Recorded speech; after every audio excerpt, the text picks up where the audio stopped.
and that is Tony Bobulinski, former business associate of Hunter Biden, is testifying before Congress. So far today, he came out of the gates with guns blazing, accused Joe Biden's brother Jim Biden and Hunter Biden of both perjuring themselves in front of Congress.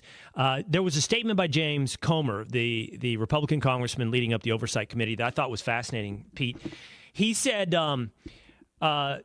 he asked this question, which I think is a fascinating question for anyone listening or watching to ask themselves. Outside of when Joe Biden has been in government, and including his family, what do the Bidens do for a living?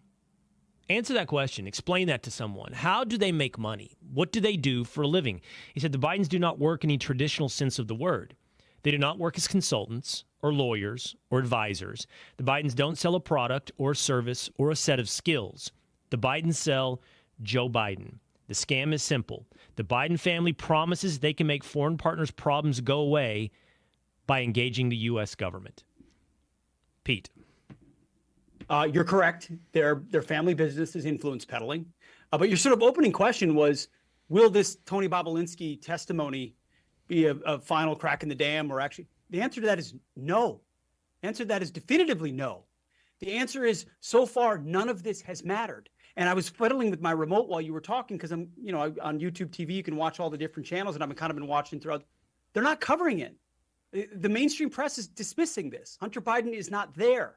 Tony Bobulinski is someone they've already disregarded, even though he's exceedingly credible. So one of them's talking about Texas immigration law, and the other one's talking about 2022 and Arizona and votes. Like, they're not covering it. So he's credible. James Comer is right. Every step of the way, they've tried to uncover the influence peddling, the criminal influence peddling that is the Biden name. Evidence has been shown. The mainstream press doesn't care.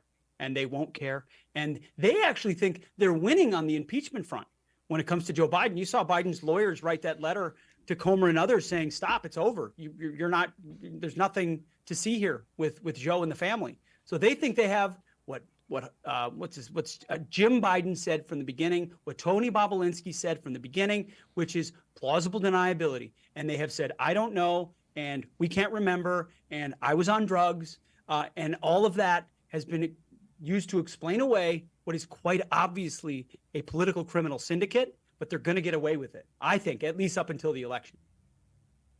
And you're right. What it feels like has happened to this story is similar to what the left accuses the Donald Trump lawfare strategy of having been, which is to run out the clock, to drag it out past an election. But there's also another sort of finish line in dragging something out, and that is the loss of public attention. And this feels like the story has moved into the incremental stage. And for the casual viewer or listener, you and I have talked about this, even for someone who's not a casual listener or viewer, someone who even covers the news, there are certain stories that reach a point where it's hard to keep up with every little incremental development. And yep. For me, that was the case with the war in Afghanistan. It was hard over the years to keep up with everything that happened or wasn't happening in Afghanistan. And quite honestly, it's hard for the casual viewer to understand the ins and the outs and the incremental changes in the war in Israel. And this has sort of reached that moment where it's like the ball, if at all it's getting advanced, is getting advanced in incremental ways that are imperceptible to the casual news listener.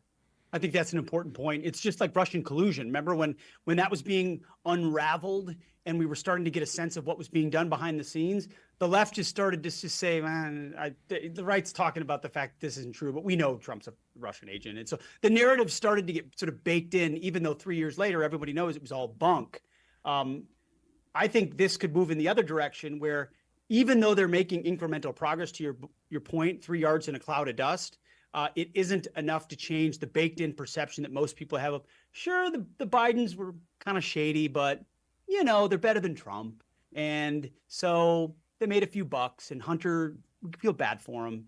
And so let's let it happen at the ballot box. I salute the attempts of the House Republicans. I think they should continue, but I don't know that it changes anyone's perception of the Bidens at this point, unless they find something so staggering the mainstream press has to admit it. And that's what Bobulinski's testimony should be, frankly, but it hasn't been received that way. I would ask anybody listening or watching to try that question that I ask out to anyone who seems uninterested in this story.